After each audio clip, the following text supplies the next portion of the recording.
Mr. Chancellor, Mr. President, Mr. Governor, distinguished audience, ladies and gentlemen, it's a pleasure to be here with you today.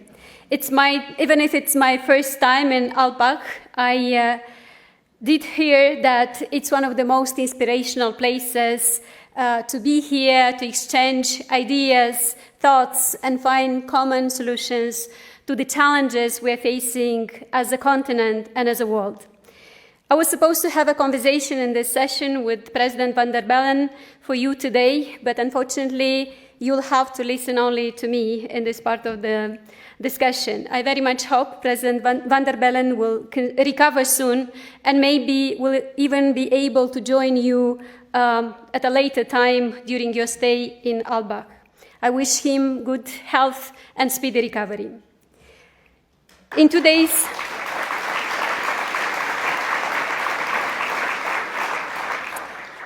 from now, this Wednesday, Ukraine will celebrate, in the middle of unprecedented challenges to its sovereignty and territorial integrity, the 31st anniversary of its Independence Day. It's a day that any state should mark in peace by celebrating its people, its past achievements, its traditions, and sharing ideas for a bright future. Instead, Ukraine today is at war. For 6 months, it fights an unjust war for its right to exist as a state within its internationally recognized borders. It is also shielding our own territorial integrity, our own independence as a country.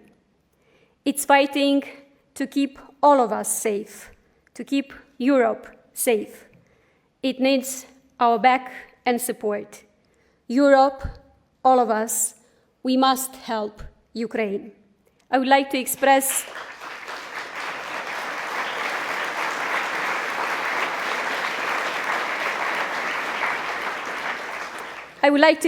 my utmost admiration to all Ukrainians for their courage, their resilience, their inner power to continue this fight for survival, justice, and freedom.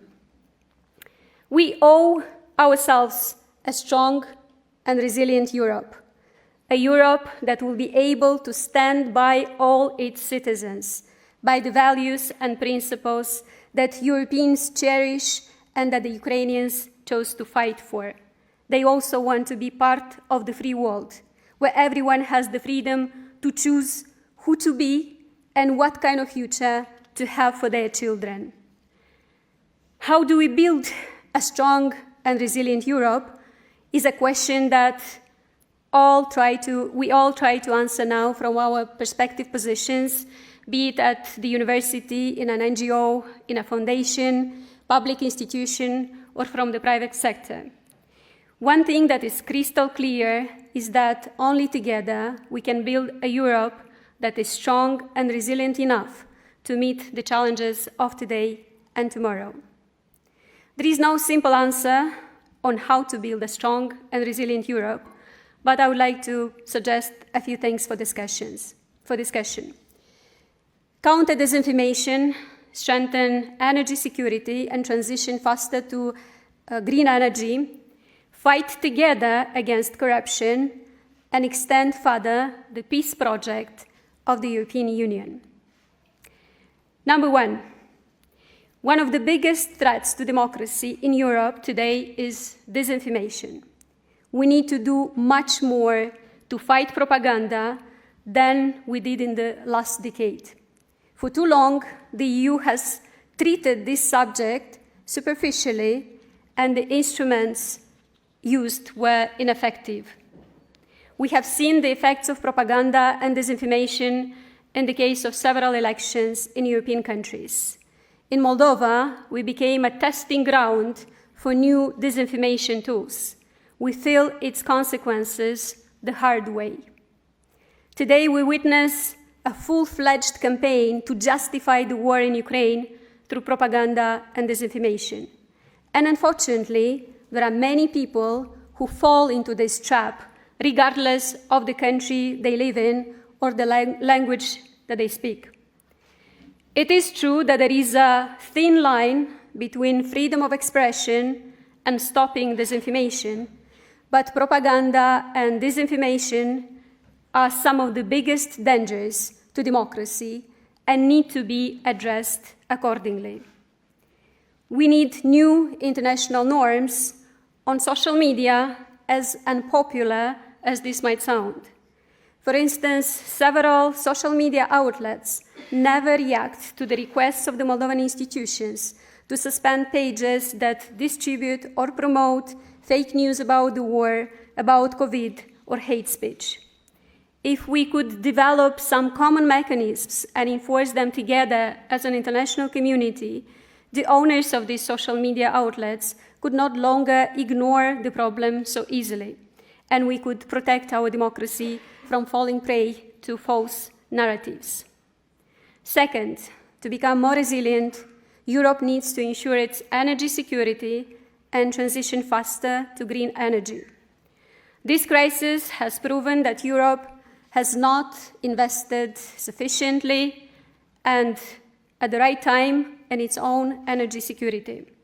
It needs to reduce fragmentation of the market, diversify more its energy supply, and faster transition to green energy. Greater energy integration and accelerated investment will enable Europe to defeat Russia's strategy or anyone else attempts in the future to weaken Europe by weaponizing energy.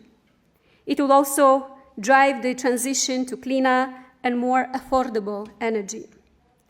Moldova is not the country to teach Europe how to do this. Unfortunately, in the last 3 decades, little has been done in my country to secure energy independence. The energy crisis that we find ourselves trapped in risks being misused to destabilize the political situation in my country. Everyone in Europe faces a grim winter, but political instability in Moldova as a result of unaffordable day living will be disastrous not only for us, but also for the West and Ukraine. Since its first days in office, the current Moldovan government is working hard to strengthen the country's energy security and diversify our energy mix. Most recently, Moldova has been included in the joint energy purchases under the Repower EU plan, which aims to strengthen the continent's energy security. We look forward to see this mechanism being put at use. 3. Europe needs to put the fight against corruption seriously on its agenda. This time as a collective fight, because corruption proved to have no borders. Moldova has had a traumatic experience when corrupt groups came to power.